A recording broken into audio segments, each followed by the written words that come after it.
নমস্কার বন্ধুরা, বাংলার ইনভেস্টর ইউটিউব চ্যানেলে আপনাদের সবাইকে স্বাগত জানাই। চ্যানেলে প্রথমবার এসে থাকলে চ্যানেলটা অবশ্যই সাবস্ক্রাইব করে রাখবেন। তো বন্ধুরা, যদি মার্কেটের কথা বলি, গতকাল আমাদের এই ইন্ডিয়ান শেয়ার মার্কেটে একটা বড় ক্র্যাশ দেখতে পাওয়া গিয়েছিল। প্রায় দেখতে পাচ্ছেন 300 পয়েন্টের কাছাকাছি পড়েছিল, কিন্তু আজকের দিনে মোটামুটি এই নিফটি ফিফটিতে এই 200 পয়েন্টের কাছাকাছি আবার রিকভারি দেখতে পাওয়া গেছে। যদি গতকালের কথা বলি, গতকাল শুধুমাত্র যে আমাদের ইন্ডিয়ান মার্কেট পড়েছিল এমনটাই নয়, গ্লোবাল মার্কেটে ক্র্যাশ দেখতে পাওয়া গিয়েছিল।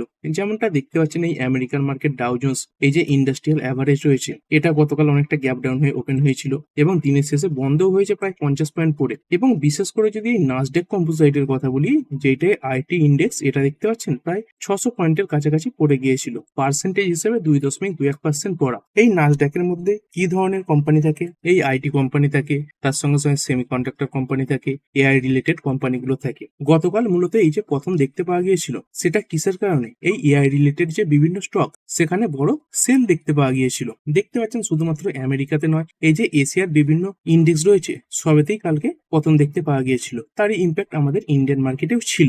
যেমনটা দেখতে পাচ্ছেন এই সাউথ কোরিয়া, এই দেশটাও এআই তার সঙ্গে সঙ্গে সেমিকন্ডাক্টর এই দিক থেকে অনেকটা এগিয়ে। এই 5 দিনে দেখতে পাচ্ছেন এই কোসপির মতো এত বড় একটা ইন্ডেক্স প্রায় 5%-এর কাছাকাছি পড়া। এবং তারই সঙ্গে সঙ্গে আমাদের এই পৃথিবীর সব থেকে বেশি সেমিকন্ডাক্টর যেই দেশে উৎপাদন হয়, এই যে তাইওয়ান রয়েছে, এখানে অনেক অ্যাডভান্স সেমিকন্ডাক্টর তার সঙ্গে সঙ্গে চিপ এইগুলো তৈরি হয়। তো তার মতো ইন্ডেক্স গতকাল দেখতে পাচ্ছেন 2.24% পড়ে গিয়েছিল। তো মূলত এই এআই রিলেটেড যে কোম্পানিগুলো রয়েছে, সেমিকন্ডাক্টর রিলেটেড কোম্পানিগুলো রয়েছে, এতে গতকাল প্রথম দেখতে পাওয়া গিয়েছিল। তারই ইম্প্যাক্ট আমাদের ইন্ডিয়ান মার্কেটেও ছিল। কিন্তু আজকে খুব সুন্দর একটা রিকভারি নিফটি ফিফটি দেখিয়েছে। এবং সব থেকে বড় যে পজিটিভ ব্যাপার, সেটাই কি? সেটা হচ্ছে 24,000 এই লেভেলের ওপর আজকের দিনে ক্লোজিং দেখিয়েছে। এরপরে যদি অন্যান্য ইন্ডাইসেস গুলো দেখি, নিফটি ফিফটি তো আমরা দেখলাম, এই নেক্সট ফিফটি দেখতে পাচ্ছেন একদম ফ্ল্যাট টাইপের বন্ধ হয়েছে। তারপরে ব্যাংক দেখুন, আজকে যে নিফটি বেড়েছে তার পেছনে ব্যাংকেরও ভূমিকা রয়েছে। Nifty bank 1.69% up, financial service 1.5%-এর উপরে বাড়া, মিড ক্যাপ সিলেক্ট এটা 0.24% বেড়েছে। এরপরে 100, 200, 500 দেখতে পাচ্ছেন 0.68% বাড়া, 0.56% বেড়েছে।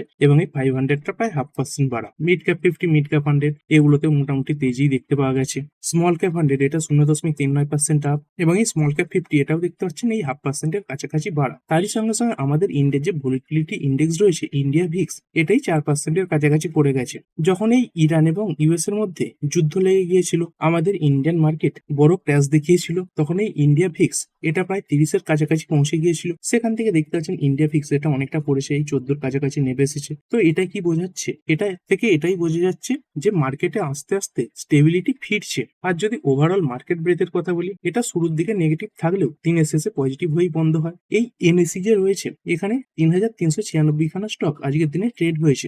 তাদের মধ্যে পড়ে গেছে কতগুলো শেয়ার দেখতে পাচ্ছেন, 1566 খানা শেয়ার পড়েছে। এবং বাড়া শেয়ারের সংখ্যা কতগুলো? এই 1734 খানা শেয়ার বেড়েছে। এই বাড়া শেয়ারের সংখ্যা একটুখানি বেশিই রয়েছে। আর এরপরে বিভিন্ন ইন্ডেক্স, এই নিফটি অটো দেখুন 0.42% ক্র্যাশ, ফাইন্যান্সিয়াল সার্ভিস এটা 1.42% বাড়া, এফএমসিজি এটা একদম ফ্ল্যাট। আইটি দেখুন, আইটি কিন্তু আজকে ভালো রিকভারি দেখিয়ে দিয়েছে, 2%-এর উপরে বেড়েছে। আমাদের যদি ইন্ডিয়ার আইটি কোম্পানির কথা বলি, আমাদের যে কোম্পানিগুলো, এরা কিন্তু এই এআই রিলেটেড সেক্টরে, তার সঙ্গে সঙ্গে সেমিকন্ডাক্টর রিলেটেড সেক্টর, এখানে খুব বেশি ডাইরেক্ট ইনভেস্টমেন্ট করছে না। যার কারণে এআই সেক্টরে পতন এলেও এই যে নিফটি আইটি, এতে কিন্তু সেরকম নেগেটিভ ইম্প্যাক্ট পড়বে না, বরঞ্চ এর উপর পজিটিভ ইম্প্যাক্ট পড়ারই সম্ভাবনা রয়েছে লং টার্মে। তারপরে নিফটি মিডিয়া 0.32% আপ, মেটাল 0.40% পড়েছে, ফার্মা ফ্ল্যাটিস টাইপে বন্ধ হয়েছে, সবুজই রয়েছে। PSU bank 0.43% up, private bank 1.85% বাড়া, এবং এই রিয়েলটি সেক্টর এটা দেখতে পাচ্ছেন 2.17% বাড়া রয়েছে। আর এটাও মনে করিয়ে দিই, আমাদের নিফটি আজকে 24,000-এর উপরে বন্ধ হয়েছে, এটা তো পজিটিভ ছিল। কিন্তু আজ বুধবার, যদি আগামীকালের কথা বলি মানে বৃহস্পতিবার, এই বৃহস্পতিবার দিনটাই কিন্তু এই যে উইকটা রয়েছে তার শেষ ট্রেডিং সেশন। কারণ শুক্রবার দিন মার্কেট ছুটি থাকবে, টানাই শুক্রবার, শনিবার, রবিবার এগুলো মার্কেট ছুটি থাকবে। তো এরকম যখন উইকেন্ডে টানা 3 দিন ছুটি পড়ে যায়, তখন মার্কেটে এই যে ইনভেস্টরদের পার্টিসিপেশন সেটা অনেকটা কমে যায়। আবার এই লম্বা উইকেন্ডে অনেক কিছু অনিশ্চয়তা দেখা যেতে পারে, সেই কারণে কিন্তু মার্কেটে সামান্য পতনও আসতে পারে। না হলে এমনিতে মার্কেট যে 24,000-এর উপরে বন্ধ হয়েছে, এটা যথেষ্ট পজিটিভ। এরপরে গ্লোবাল মার্কেটগুলো আজকে দেখে নেবো। যেমন এই জার্মানির মার্কেট ড্যাশ দেখতে পাচ্ছেন 1.26% ডাউন, ফুটসি 100 এটা একদম ফ্ল্যাট টাইপের চলছে, ক্যাক 40 0.37% আপ, এবং এই ইউরোস্টক্স এটা 0.36% ডাউন। এরপরে যদি এশিয়ান মার্কেট গুলো দেখি, নিক্কেই 225 দেখতে পাচ্ছেন 0.88% ডাউন। সাংহাই এটা ফ্ল্যাট টাইপে বন্ধ হয়েছে। হ্যাংস্যাং এটা 0.33% আপ। এবং সাউথ কোরিয়ার মার্কেট কোসপি এটা দেখতে পাচ্ছেন আজকে 3.26% আবার রিকভারি দেখিয়ে দিয়েছে। তো কালকে যে সমস্ত মার্কেট পড়েছিল তার বেশিরভাগই কিন্তু আজকে ভালো রিকভারি দেখাচ্ছে। আর এই ক্রুড অয়েল এখান থেকে কেমন কি সংকেত রয়েছে, এই ক্রুড অয়েলও আমাদের জন্য অনেকটা আশার খবরই নিয়ে আসছে। যেমন দেখতে পাচ্ছেন আজকের দিনেও পড়েছে ব্রেন্ট ক্রুড 3% ক্র্যাশ দেখিয়েছে, 75-এর নিচে নেমে গেছে। তো এটা আমাদের মার্কেটের জন্য যথেষ্ট বড় পজিটিভ ব্যাপার। আর এই ক্রুড অয়েল এটা পড়ার পেছনে সরাসরি তো কোনো নিউজ নেই, কিন্তু যদি কোনো নিউজ খুঁজতে যান তো এই IAEA যে রয়েছে এদের তরফ থেকে কিছু খবর সামনে আসছে। তো এই IAEA এর ফুল ফর্ম কি দেখতে পাচ্ছেন, United Nations international atomic energy agency. তো বিশ্বের বিভিন্ন দেশ এই যে নিউক্লিয়ার নিয়ে কাজ করছে তারা কিভাবে কাজ করবে, তাদের বিভিন্ন যে নিউক্লিয়ার প্রোগ্রাম গুলো রয়েছে সেগুলো দেখাশোনার কাজ করে এই IAEA। তো এর আগে আমেরিকা ক্লেম করেছিল কি এই ইরানের যে নিউক্লিয়ার ফেসিলিটি রয়েছে সেখানেই IAEA তারা ইন্সপেকশনে যাবে। ডোনাল্ড ট্রাম্প এটাও বলে দিয়েছিলেন যে ইরান এই ব্যাপারে রাজি হয়ে গেছে এবং এই নিউক্লিয়ারের ব্যাপারে এই যে অনেস্টি সেটাই ইরান দেখাবে, মানে মিথ্যে কথা যে তারা বলছে না সেটা তারা প্রমাণ করবে। কিন্তু তারপরে এই ইরান তারা কি বলেছে, তারা এটাই বলে দিয়েছে এই ডোনাল্ড ট্রাম্প যে দাবি করছে সেটা মিথ্যে। ইরান কি বলেছিল, IAEA inspection of damaged nuclear sites are not planned, মানে এই যে ব্যাপারটা সেটা এখনো প্ল্যান্ড হয়নি। তো ইরান যেহেতু না করে দিয়েছিল এটা কিছুটা নেগেটিভ ইম্প্যাক্ট মার্কেটের উপর ফেলেছিল বলতে পারেন, কারণ এই নিউক্লিয়ার এটা নিয়ে তো যত ঝামেলা। তো এই ইরান এরা যদি একবার ইন্সপেকশন করতে দেয় তো সেখান থেকে যদি এরকম খবর বেরিয়ে আসে যে ইরান সৎভাবে কাজ করছে তাহলে কোনো আর প্রবলেম থাকার কথা নয়। তো গতকাল এটা কিছুটা নেগেটিভ ইম্প্যাক্ট ফেলেছিল, কিন্তু আজকের দিনে দেখতে পাচ্ছেন এই 24শে জুনেরই খবর, এটা পজিটিভ খবর কি এই যে IAEA রয়েছে তাদের যে মুখ্য মানে প্রধান রয়েছে এই চিফ, তিনি কি বলছেন, Iran inspection will go ahead, মানে ইরানে এই যে পরিদর্শন সেটা অব্যাহত থাকবে, অর্থাৎ তারা এই যে পরিদর্শন সেটা করবে এবং কিভাবে সেটা করা হবে তার যে পদ্ধতি সেগুলো নিয়ে বর্তমানে কাজও চলছে। তো খুব তাড়াতাড়ি এই ব্যাপারে এই যে ইন্সপেকশন সেটা হতে পারে। তো এই যে IAEA এদের যে মুখ্য এই কথা বলে দিয়েছে এটা মার্কেটের উপর কিছুটা পজিটিভ ইম্প্যাক্ট ফেলেছে। আর এরপরে মার্কেটের টপ গেনার এবং লুজার শেয়ার গুলো দেখে নেবো। আজকে টেক্সটাইল সেক্টর, শুধুমাত্র টেক্সটাইল নয়, যে সমস্ত সেক্টর বিদেশে বেশি এক্সপোর্ট করে থাকে সেই সেক্টর গুলো ভালো পারফর্ম করেছে। যেমন দেখতে পাচ্ছেন কেপিআর মিল এটাই 7.47% আপ, মূলত এই 5 দিনে দেখতে পাচ্ছেন 14%-এর কাছাকাছি বেড়ে গেছে। প্রথমত এই যে ইউকে রয়েছে তাদের সঙ্গে এই যে ট্রেড ডিল তার যে টাইম ফ্রেম সেটা তো ফাইনালাইজড হয়ে গেছে। তারই সঙ্গে সঙ্গে আরো কিছু খবর সামনে আসছে, এই যে আমেরিকা ট্রেড রিপ্রেজেন্টেটিভ তাদের এই ইন্ডিয়াতে ভিজিটের কথা ছিল। তো দেখতে পাচ্ছেন আমাদের যে ইউনিয়ন মিনিস্টার রয়েছেন পীযূষ গোয়েলজি, তিনি ইউএস এর যে ট্রেড রিপ্রেজেন্টেটিভ এবং তারই সঙ্গে সঙ্গে ইউএস এর যে অ্যাম্বাসাডার রয়েছেন তাদের সঙ্গে সাক্ষাৎ করেছেন। তো এই যে ট্রেড ডিল হবে সেই ব্যাপারেই আলোচনা চলছিল। তো মার্কেট এইখান থেকে আশা করেছিল যে কিছু একটা পজিটিভ আউটকাম সামনে আসতে পারে, তারও ইম্প্যাক্ট আমাদের মার্কেটে পড়েছিল। কিন্তু মার্কেট বন্ধ হয়ে যাওয়ার পরেও এই যে মিটিংটা হলো সেখান থেকে কোনো ক্লিয়ারিটি সামনে আসেনি। দেখতে পাচ্ছেন পীযূষ গোয়েলজি তিনি তার টুইটার অ্যাকাউন্টে এই যে মিটিংটা হয়েছে সেই ব্যাপারে পোস্ট তো করেছেন, কিন্তু এই ডিলের যে ডিটেলস সেগুলো এখনো আনডিসক্লোজড রাখা হয়েছে, মানে বোঝা যাচ্ছে এখন এটা ফাইনালাইজড হয়নি। দুটো দেশই তাদের যে প্রফিট সেটা দেখার চেষ্টা করছে।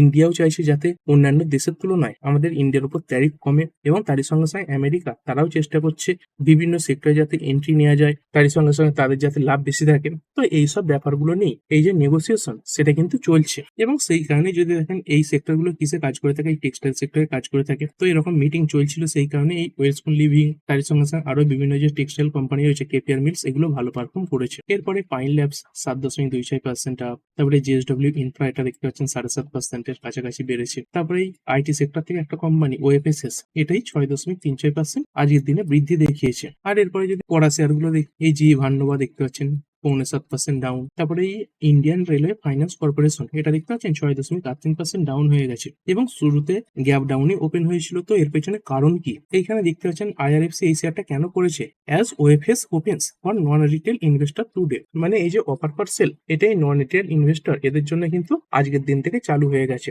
তো এই যে IRFC কোম্পানিটা রয়েছে এটা গভর্নমেন্ট কোম্পানি এবং গভর্নমেন্ট কি চাইছে, গভর্নমেন্ট তাদের যে স্টেক রয়েছে তার থেকে 2% বিক্রি করতে চাইছে। তো এই ফ্লোর প্রাইস এটা কত রাখা হয়েছিল, এই যে বিক্রি করা দেখতে পাচ্ছেন এই 91 শেয়ার, এই যে ফ্লোর প্রাইস সেটা রাখা হয়েছিল, মানে 91 টাকা পার শেয়ারে গভর্নমেন্ট এই শেয়ার বিক্রি করেছে, যেটা এর আগের দিনে ক্লোজিং প্রাইস থেকে প্রায় 7.80% নিচে ছিল।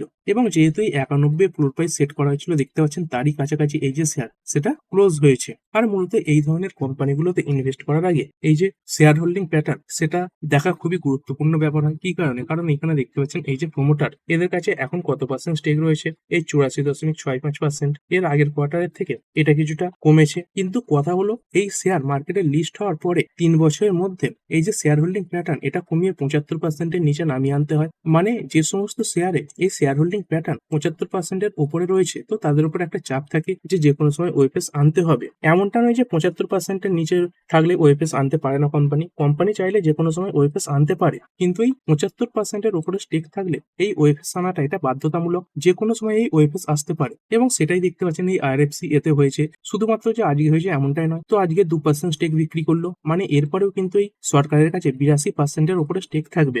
গভর্নমেন্ট পরেও সেগুলো কমিয়ে 75%-এর নিচে নামিয়ে নিয়ে আসবে, অর্থাৎ এরপরে অনেকবার ওএফএস কিন্তু আসতে পারে। তারপরে আরো কোম্পানি টিভিনি টারবাইন দেখতে পাচ্ছেন 6.15% ডাউন। তারপরে জেডএফ কমার্শিয়াল এখানে দেখতে পাচ্ছেন 83%-এর উপরে ক্র্যাশ দেখতে পাওয়া যাচ্ছে।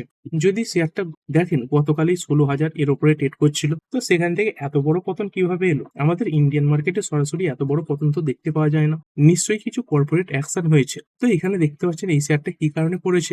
এই কোম্পানি যে 5:1 অনুপাতে বোনাস ইস্যু ঘোষণা করেছিল, তো আজকে তার এক্স ডেট ছিল। মানে কি দাঁড়াচ্ছে, কোনো ইনভেস্টর যদি এই কোম্পানির একখানা শেয়ার হোল্ড করে রাখতেন, তো তারা আরো অতিরিক্ত 5খানা শেয়ার পাচ্ছেন। মানে একটা শেয়ারের পরিবর্তে টোটাল পোর্টফোলিওতে 6খানা শেয়ার হয়ে যাবে, এবং সেই রকমই কোম্পানির শেয়ারের যে দাম সেটাও কিন্তু 6 ভাগের 1 ভাগ হয়ে যাবে। তো সেই জিনিসটাই কিন্তু এই জেডএফ কমার্শিয়াল এই শেয়ারে দেখতে পাওয়া গেছে। যদি আপনার পোর্টফোলিওতে এই জেডএফ কমার্শিয়াল এই শেয়ারটা থেকে থাকে, তো আপনার পোর্টফোলিওতে এই শেয়ারটা 83% ক্র্যাশ দেখাবে। নতুন শেয়ার এখন ক্রেডিট হবে না, তবে কিছুদিনের মধ্যে এই যে নতুন শেয়ারগুলো মানে এই একটার পরিবর্তে যে 5টা দেবে, তো সেই 5খানা করে শেয়ার আপনার অ্যাকাউন্টে কিন্তু ক্রেডিট হয়ে যাবে। আর এরপরে গোল্ড সিলভারের রেট কেমন কি চলছে? এই গোল্ড সিলভারে বর্তমানে লাগাতার পতনই দেখতে পাওয়া যাচ্ছে। এই গোল্ড তো মাঝখানে 1.5 লাখের কাছাকাছি প্রায় ফিক্স হয়ে গিয়েছিল, সেখানে কনসলিডেট করছিল, কিন্তু তারপরে আস্তে আস্তে পতন আসছে। দেখতে পাচ্ছেন আজকের দিনেও 3.5% ডাউন হয়ে গেছে, 1,42,000-এর কাছাকাছি চলে এসেছে। এবং তারই সঙ্গে সঙ্গে সিলভার এটাই 2.5 লাখের রেঞ্জে কনসলিডেট করছিল, তো সেখান থেকে অনেকটাই পড়ে গেছে। দেখতে পাচ্ছেন এই 2,20,000 নিচে নেমে গেছে, আজকের দিনে 3%-এর কাছাকাছি পড়েছে। তো এই গোল্ড সিলভার এইগুলোতে এত বড় পতনের কারণটা কি? তো যদি একটা কারণের কথা বলি, দেখতে পাচ্ছেন এই যে আমেরিকার ডলার ইন্ডেক্স এটা ক্রমাগতই শক্তিশালী হচ্ছে। আর এই ডলার ইন্ডেক্স এটা শক্তিশালী হওয়া মানে এই যে গোল্ড সিলভার এগুলোর দাম পড়বে, তো সেরকমটাই দেখতে পাওয়া যাচ্ছে। আর ভিডিও শেষে নিফটি ফিফটি, আজকে এই নিফটি ফিফটির মধ্যে 30টা শেয়ার সবুজে বন্ধ হয়েছে, 19টা শেয়ার লাল নিশানে বন্ধ হয়েছে, এবং একটা শেয়ার এর আগের দিনের ক্লোজিং প্রাইসেই বন্ধ হয়ে গেছে। আর এগুলোর মধ্যে কোনগুলো সব থেকে ভালো পারফর্ম করলো এবং সব থেকে খারাপ পারফর্ম করলো? তো যদি সেরকম শেয়ার দেখি, দেখতে পাচ্ছেন এই যে ইন্ডিগো এটা এই 5.5% আপ, ট্রেন্ড ভালো পারফর্ম করেছে, 3.60% বেড়েছে। আদানি এন্টারপ্রাইজেস প্রায় 3.5% বাড়া, Tech Mahindra 3.21% up, Bajaj Finance এটা 2.87% বেড়েছে। আর পড়া শেয়ারগুলো কোনগুলো? পড়া শেয়ারে বাজাজ অটো রয়েছে 2.69% ডাউন, এনটিপিসি 2.18% পড়েছে, মারুতি পড়েছে 1.80%, টাটা স্টিল 1.76% ডাউন, এবং এই ওএনজিসি এটাই 2.5% পড়ে বন্ধ হয়েছে। তো ঠিক আছে বন্ধুরা, এই ভিডিওটা এখানেই শেষ করছি। তো ঠিক আছে বন্ধুরা, আশা করছি ভিডিওটা আপনাদের ভালো লেগেছে। আপনি চাইলে এটাকে লাইক এবং শেয়ার করতে পারেন। আর শেয়ার মার্কেট সংক্রান্ত ডেইলি নিউজ আপডেট পেতে চ্যানেলটা সাবস্ক্রাইব করে রাখবেন এবং পাশে থাকা বেল আইকনটি টিপে অল অবশ্যই সিলেক্ট করে রাখবেন, যাতে পরবর্তী ভিডিওর নোটিফিকেশন আপনার কাছে সময় মতো পৌঁছে যায়। আর হ্যাঁ, ভিডিওটি শুধুমাত্র ইনফরমেশন এবং এডুকেশনাল পারপাসের জন্য বানানো হয়েছে। আমি সেবি রেজিস্টার্ড নই, তাই কোনো প্রকার শেয়ারে কোনো প্রকার বাই, সেল, হোল্ড বা অ্যাভারেজ করার কোনো সিদ্ধান্ত নেওয়ার আগে আপনার যে ফাইন্যান্সিয়াল অ্যাডভাইজার আছে তার সঙ্গে অবশ্যই আলোচনা করবেন। দেখা হচ্ছে পরের ভিডিওতে। ধন্যবাদ।